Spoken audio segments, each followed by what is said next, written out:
Everything you left unspoken, let me know. So I am down at the pond this morning. I'm very excited. I'm just moving these pipes out the way because I'm about to jump on the excavator. I spent a little bit of time this morning just getting everything ready, making sure she's running nice and smooth. She's greased up, she's ready to go, just like I am, because I need to find this leak. So the plan is to build a ramp in to the pond and then hope I don't sink the excavator. I have left it a number of days now. There's grass growing on the bottom, which isn't necessarily a good sign.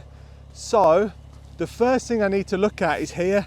The water level, when this pond is working perfectly, should be about here. But you can see all of this fresh dirt. This is an anthill. So the ants have come in here and burrowed underneath the ground. So then they've just created a cavity where water can obviously seep out. So we don't want that, that's gonna need digging up. And also I wanna experiment with this area because there's lots of grass growing, there's lots of roots. You can see here actually,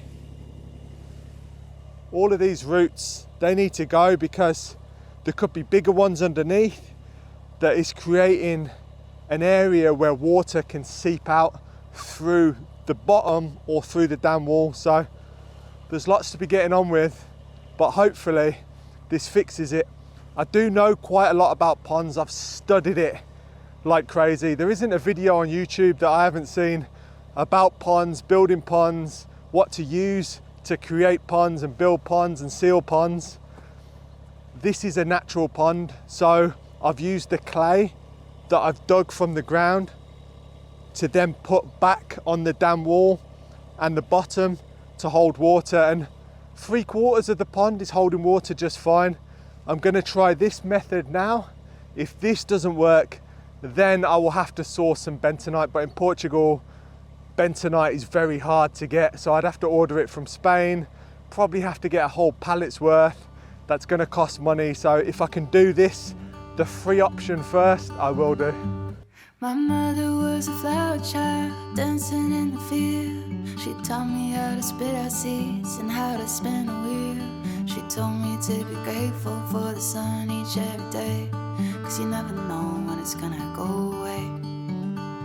We go hiking through the forest, over rocks and little creeks. We stop to see the fairies living in the trees. Sit down by the river where the silky otters play. She'd look up at the sky and she would say, thank you for the moonlight, thank you for the stars, thank you for James Taylor, beat up old guitars. I go driving through the city, see the buildings and the cranes. Traffic's always hidden and it's driving me insane. The sun's still shining down on me even when it's gray. So I look up at the sky and I say, I've just turned the spring off into the pond because it's filling far quicker than I thought it would, which is a good sign, means that that side is holding very nicely. But I've just discovered what I thought I was going to discover, and it's turned into a little bit more of a bigger job. You can already see 30 seconds and I've got a lot of dirt to move, which is also good because some of the dam wall needs packing in. So there's always room for more dirt, but you can see down here, look at this. That's a big root under there, which is probably causing the problem. And I can see an even thicker bit down here, so I need to dig around this area where I thought hopefully we can, there's probably a big root ball where the water is being let out almost like a plug. So whilst Theo is busy digging away in the pond, I'm going to be harvesting the last of this season's olives that I can get. I'm going to be using them to have as table olives. We're not making olive oil, so I'm going to be getting the nicest, biggest, juiciest olives I can find and jarring them up to eat over the coming months. So here we have got a glorious olive tree. This one is one that firstly needs pruning. As we can see, it's just hanging out over the road, and it's got lots of big juicy olives on. And the way I like to do it is I will prune off the branches that firstly need pruning and secondly have olives on. Then I'm going to load them into the back of the UTV, and I'm going to harvest the olives off the branches in the goat enclosure, because the goats actually love to eat the olive leaves. It's a nice treat for them. So it's two birds, one stone situation. I get to have the olives, the goats get to strip the branches, and the tree also gets a good pruning. So it's a win-win-win. And I will be using my trusty pruners that Theo got me as a gift. These are so good. They save your hands a lot of effort. They make the whole thing essentially effortless. Some of these branches are quite thick. They take quite a bit of effort. And also whilst I'm pruning it, I'm going to be taking out the middle branches so it's easier for the air to flow through here. I mean, this isn't a particularly bushy olive tree anyway, but it deserves a trim. Hold on to me like a bridge to a tree. And when the wind blows, I'll pull you closer. And I'll hold on to you. I've got a decent amount of branches here with quite a few olives on, so that's good. And now I'm going to drive up to the animal paddock and harvest them. Oops, lost one.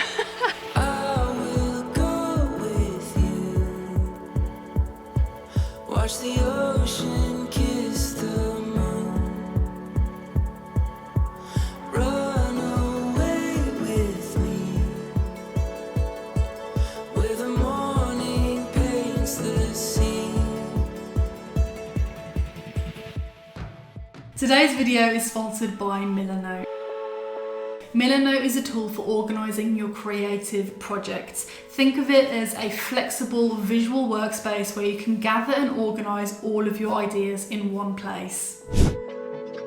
We use Milano to help manage and plan out our homestead projects. Here we have a dedicated board for each season of the year where we track all of our to-dos, ideas and inspirations for Miracle Mountain. With Milano, we can easily add new notes, checklists, or even images that inspire us. For example, on our spring board, I can add reminders for planting, pictures of the garden, or even jot down tasks we'll need to prepare for the warmer months. What's really helpful is that both of us can add to the same board. So if one of us has an idea or remembers a task, we can quickly add to it from our phone or laptop. It's a simple way for us to stay organised and keep each other in the loop, no matter where we are. Milano also offers templates for all types of creative projects.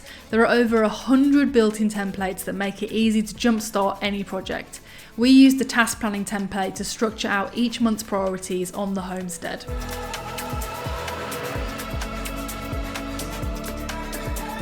And when it's time to get feedback or share an update, Milano makes collaboration seamless. We can leave comments or suggestions on each other's ideas, which really helps us to stay coordinated.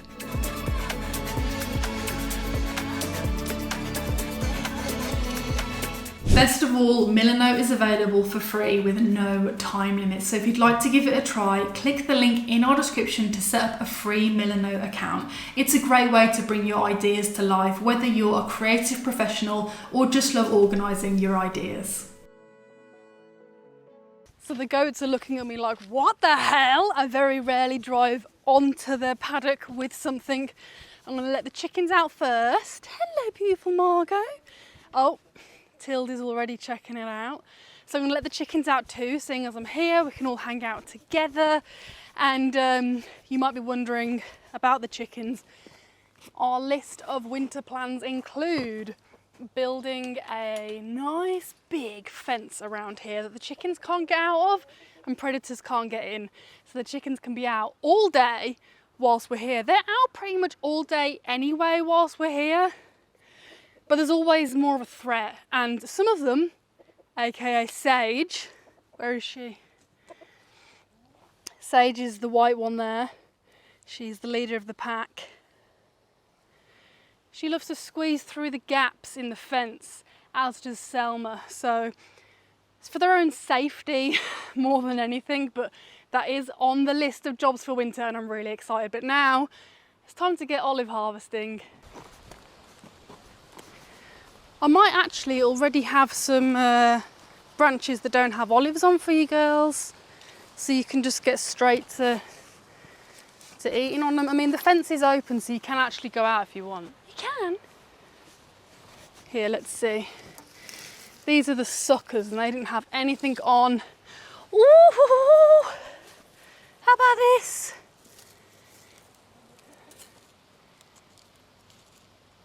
You love olives. Olive leaves, not the actual olives. Bucket. Here we go. Margot, you're not into it. I have opened the fence up. This is just empty. You can tell I often give them treats and I'll bring a little bucket down with some carrots and apple and stuff, and I love it. Patty has been in a really long broody situation for months now. So she doesn't come out very often, but she's been coming out more often than not recently, which is good. And then we've got Frenchie here, who's my biggest chicken. She's stunning and she is the size of a cockerel. And then William, the absolute dafty, sometimes thinks she is a cockerel and tries to attack her. It causes some issues amongst the flock.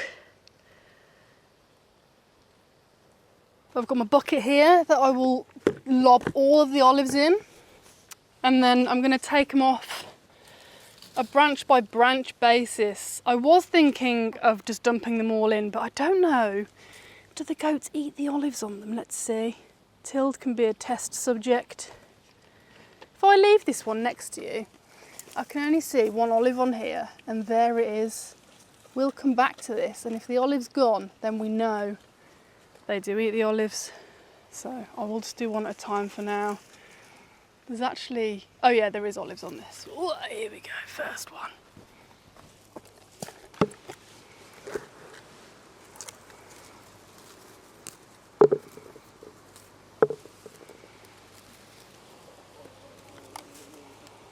I'm being circled by goats.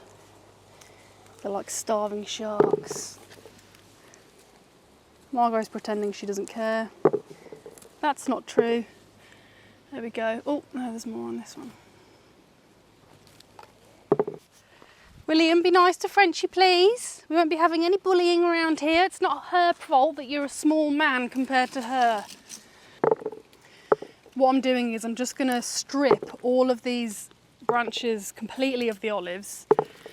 And then once I've got all the olives off all the branches, I will then go back through the olives to separate them by size and whether they're edible, aka whether they've got any kind of bug living in them, whether they're rotten, damaged in some kind of way.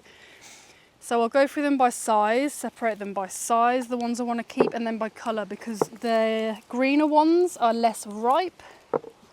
Ooh, just got hit in the face by a branch. So the greener ones we'll cure differently to the darker ones. And I'll talk you through my curing process in a bit. How's the experimental one going? The olive is still on the experimental branch.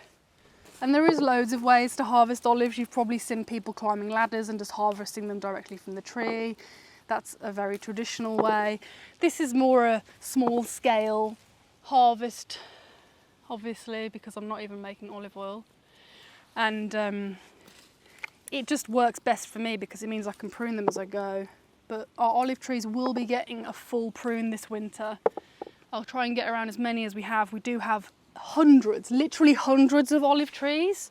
So it's a pretty big task, but you might have seen, I did post on my personal channel a video. If you haven't already subscribed, please do. I'll put a link to that in the description of this video. But on my personal channel, I just did my year update since my surgery, because it has been almost a year. It's a year this month.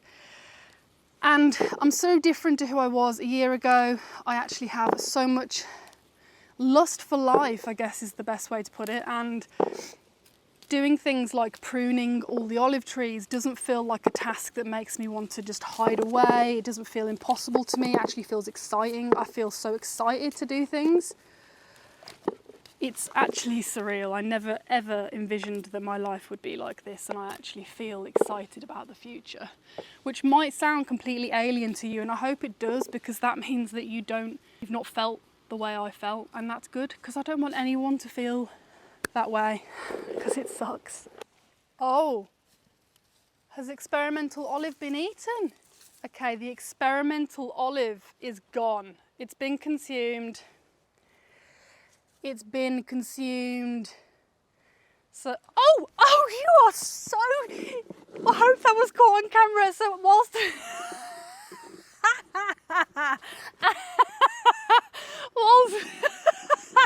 you're so cheeky. Oh my gosh. Whilst I was, I can't believe that. Whilst I was checking the experimental olive to see whether she would eat them off the branches, she had her face in the bucket and was eating straight out of the bucket now. She obviously does eat the olives. You naughty. Margot's looking on like, I'm going to have to do a branch by branch basis then. Absolute joker, you Tilde. Can't believe you did that. Don't trust you at all.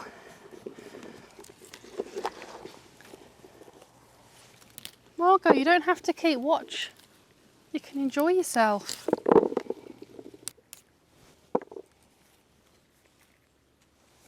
Marge, you're not in the mood for eating. Sunbathing instead. Oh.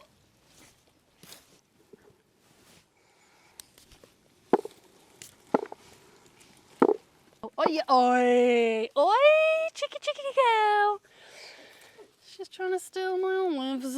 You've got plenty of branches to eat from. Oh, no, you don't. No, you do not.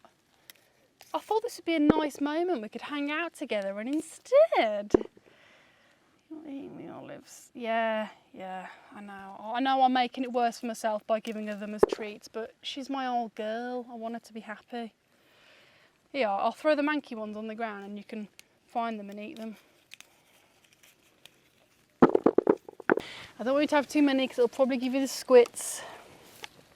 Don't want you having any tummy upsets because goats are super duper sensitive with their little tummies. Oh my gosh. Oh my gosh! Oh my gosh! That's a big hole. Oh look, you can see the water slowly seeping through. Oh no, that's not good. I dammed it up a little bit. It's a bit scary. Coming through the wall. I'm shocked at the size of this hole. It's gaping. I don't know if Bee said, but the excavator is stuck. But it should be fun to pull it out. I knew I was going to get stuck. It's a smallish pond, and as soon as I hit the clay layer, obviously the clay has been soaking for months and months with water, so it's just like you're going to sink. It's just what's going to happen. This may not even be the first time I need to be pulled out today. We will see. But that is a deep hole. The water is kind of seeping through the wall, so I need to work quickly. But I've hit my depth of what I want to be at in that location. Basically dug down till I hit like pure clay so that I can scoop that clay out and then work that into the areas where I need it. Let's get this excavator out. I need your help. I was going to say, how are we going to do this? Like, is someone going to have to be on the excavator and someone using the tractor? Yeah, so you're going to have to be on the tractor. Okay. Just slowly reversing, slowly. Right. And I'm just it going to creep out. You'll be fine.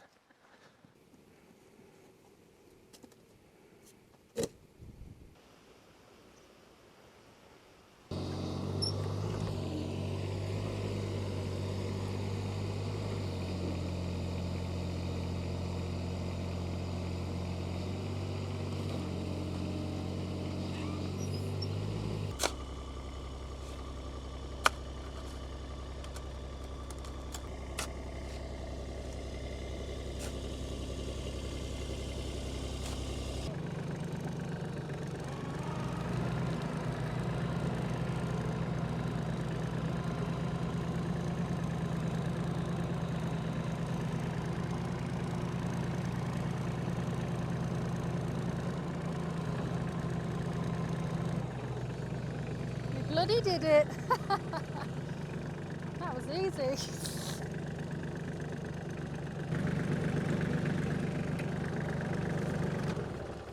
Well, that was easy, wasn't it? Well done, you did amazing. Oh no, literally, you did amazing. Good job. I am hot and sticky after that. It's fair to say that that was stuck way beyond what I thought it was. Basically, I built a ramp to get out again, because that's what I've been doing. I've been digging a load, piling it up here, using the ramp to get out and then moving it into the pile and separating topsoil with the clay so I can use the clay later. And because I've dug down further now, it's just like basically pure clay and it's a sticky mess. And I went to go up the ramp as normal, and yeah, it just kept sinking and sinking and sinking, but we got her out. It's nice. I love being self-reliant. We can get ourselves into situations, but we should also be able to get ourselves out of situations. I'm gonna carry on digging. Searching through the stars for magic from afar. Look inside, you'll see the magic's underneath.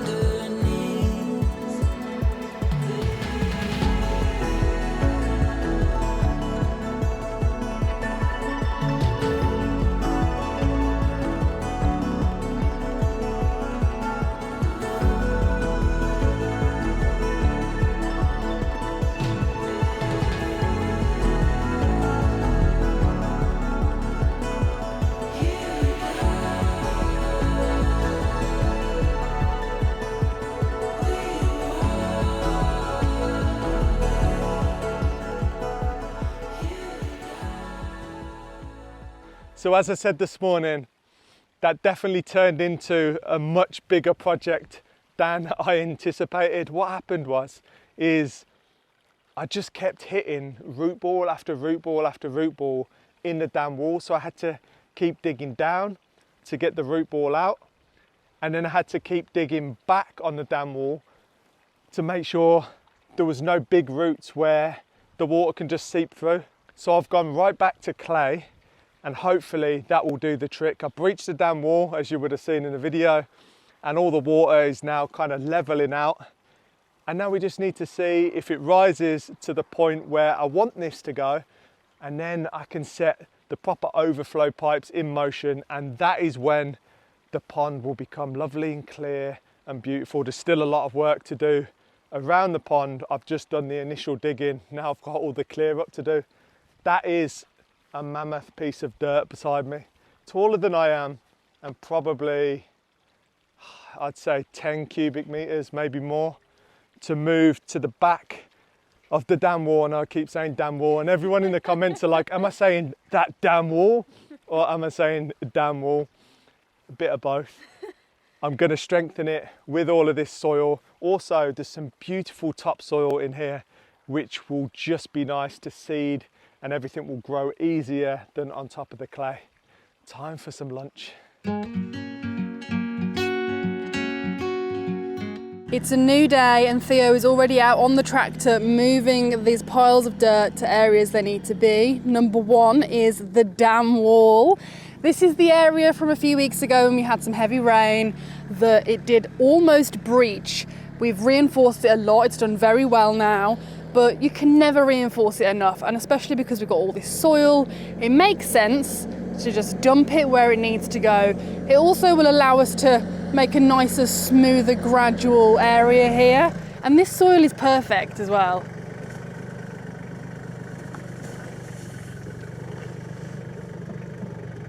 The tractor makes light work of this. If we had to do it like we did before with a wheelbarrow and a shovel, it would take days. He's loving it. Wake in the morning with a coffee cup. The little things are enough. Next to you and I feel okay. Close our eyes and drift away. And you say,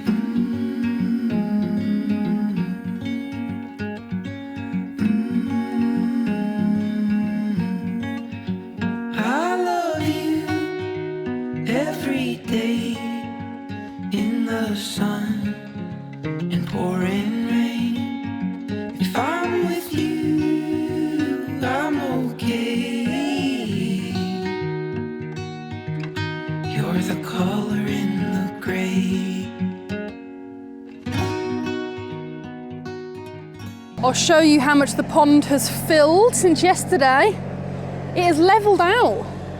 It's done really well actually. So when we left it yesterday, this had finished overflowing into there and no more water was going in, and there was quite a dip here. It's now level again, so it's all rising together, which is pretty exciting. And this is where the real test begins. We get to see how it goes.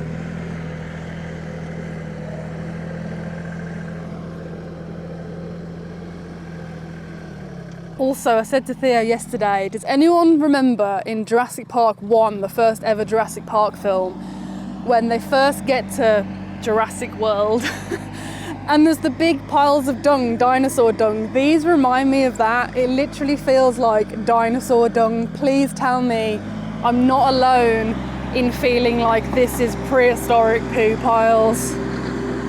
Bee just asked me what I'm doing. I am moving dirt. So much dirt. I'm probably going to be on the tractor all day just moving dirt, but I don't mind that at all. This is the place I want to be. This is why we bought this place, because there's so many cool projects like this, and to see the water rising, that's a really good sign. It's still a long way off if we know whether it's fixed or not and the leak is gone. But now we just have to wait for some rain, let the spring fill it up. But it's filled up way further than we thought it would overnight. And I left a band in the middle. That is now going to be the shallow area for different fish who like to stay in the shallow water when it's warmer. So yeah, it's exciting times and I need to get back to moving dirt. When I'm with you, I feel free. So by your side, I'll always be. Right here with you, my dear. For all my better years. And I said,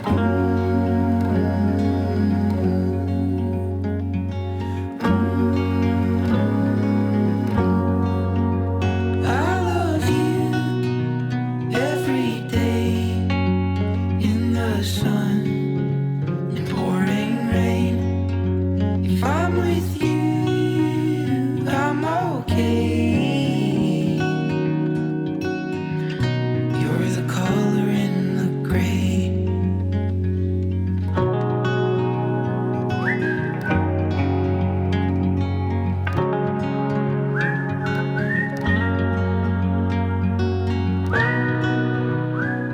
So I've just managed to complete pretty much the smaller pile. And looking at the big pile, I haven't even touched the surface, but I'm just going to keep repeating what I'm doing. It's very therapeutic to just go pick up a bucket of dirt and dump it where you need it. The dirt is so sticky that it's actually quite tough to lift. When it's kind of drier and more dirtier, it just smoothly piles into the bucket. You can just drive into it, no problem. This is a little bit slower, a little bit trickier, but it's working. Would you say it's better working with it like this though, because it kind of goes where you want rather than just powdering away? Yeah, so it's definitely better at kind of compressing down and like moulding it how you want it when it's a bit damp. When I was trying to mould the sides of the banks in the summer, it was so dry, everything was just kind of falling apart. You couldn't compact it at all, but this compacts really nicely. And I've got a big layer of clay that I put right to the side that I'm going to finish everything off with in that far side. So yeah, I'm just loving seeing it fill up. Let's see where it's at in the next couple of days. And then we got some big rains. So I didn't get a chance to finish the olive harvest yesterday because I was rescuing Theo, so I'm gonna get on it now, because afterwards, after the whole digger fiasco, I then had loads of other things that I needed to get on with before we ran out of daylight. So now it's time to finish. And the goats have done a great job at stripping the branches. So let's do the rest. Hello, William. Come to inspect what I'm doing.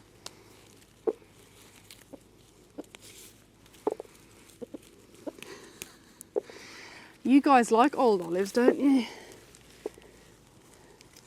Yeah, Selma just took an olive. So I think my romantic notion of olive harvesting with the animals is actually really silly because they just all want the olives.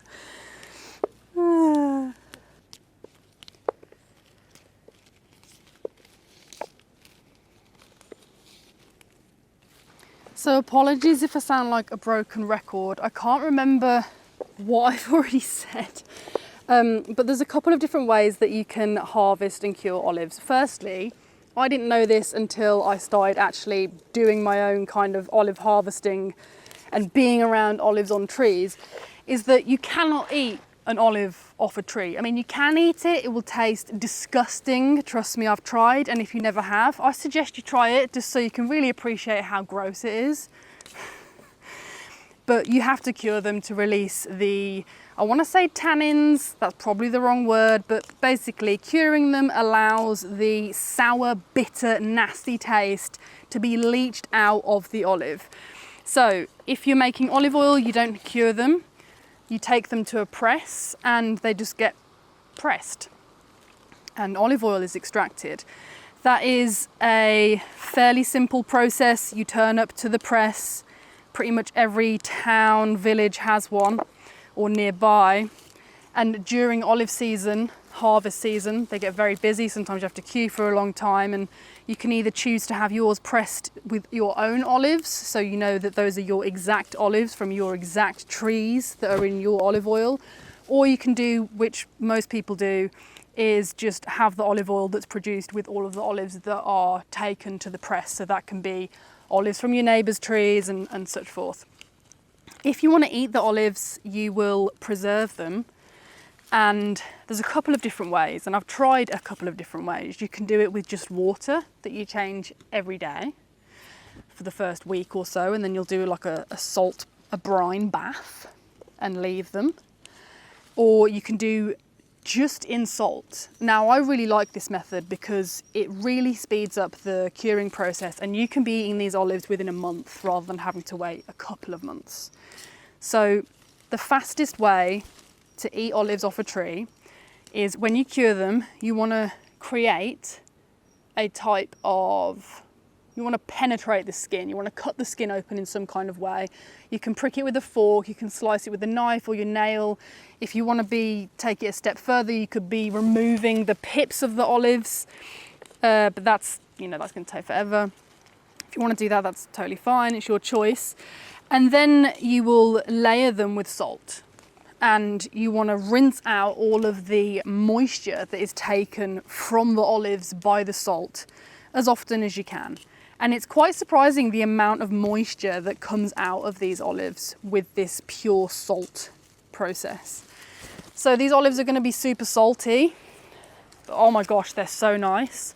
If you choose to go down the brine route, there's different types of brine methods, but it's generally going to be a mixture of, a brine is just salt and water mixture. And usually you will swap it out every day for the first week or so. And then you can leave it for longer. And you can start doing some taste tests after a couple of months. And once they start to taste good, they're edible. And that's literally it. So with these ones, I think I'm going to do one batch of the pure salt method. And then the other ones, I'm going to do a brine method so that I can have them later on as well. I will just put them in the brine, and once I can leave them, I will just put them in the back of the cupboard and forget about them for a few months, and then maybe in like February I'll have a reminder on my phone, check the olives, see what they taste like. Usually they still taste a bit gross. But it's such a nice feeling eating your own olives from the tree, especially because you can't just pick it and eat it. You have to wait, you have to treat the olive, and then the olive will treat you in the future. So here, let me show you, is what I've got. I think I might have one more, yeah, I've got one more branch, but so far this is it. It's actually quite a lot, quite a good amount. I need to go through them now. As you can see, there's the odd leaf, and some of them are a bit gross, so. Hello, William. Sage. I'm just going through them now. See, I don't want that. This has just reminded me when I first got the chickens back in 2020, and I'd never had chickens before. I didn't know what they liked or disliked. I knew what foods they couldn't eat. And they'd kept wandering off to a neighbouring property that was an abandoned piece of land that had loads of olive trees on, where the olive harvest was never done. And so it must have been probably around not March, maybe February or January. And the chickens kept going over there. And I was like, go over there, you're too far away, I can't keep an eye on you. And I discovered what they were doing purely because their poo, their droppings were black. And they'd found all of the old fallen olives that were slowly decaying on the ground and obviously had a real taste for them and were gobbling them all up. And it had made their poo go black. It was funny. Funny memory. So the sun has set and I have managed to basically shift with the tractor pretty much all the dirt. I'd say there's like 10% left. The sun has set, so I haven't got time to stay on the tractor. The rain is coming. I might be able to find a bit of time tomorrow before the rain comes to do a bit more. But we're doing something very exciting tomorrow and we're not going to be here. And it's probably going to be raining anyway by the time I get back, but that's fine. I'm going to jump on the excavator for the last half an hour of daylight left and just kind of push this around and work it. I'll show you what I've done on a dam wall. So I brought dirt all the way along here, all the way along the dam wall. I've made it probably about 2 meters wider at the top of here, which is amazing because it means now I can drive the UTV around here, can set up some sort of like nice bench to sit looking up at the mountain over the pond, and it's even stronger. It's already really strong now. After we've had the rains, all the clay's dried out and it's turned into what feels like concrete. So this will do the same. And yeah, exciting times. If I have you by my side, come the rain or the sunshine, oh my love, you'll always be forever next to me. Well, I'm going to leave Theo to the digging and all of the other things that he's doing because I've got loads of other stuff to get on with this evening, including editing this video. I really hope you've enjoyed watching it and stay tuned for the next one. It's going to be a good one. Thanks for watching. Bye.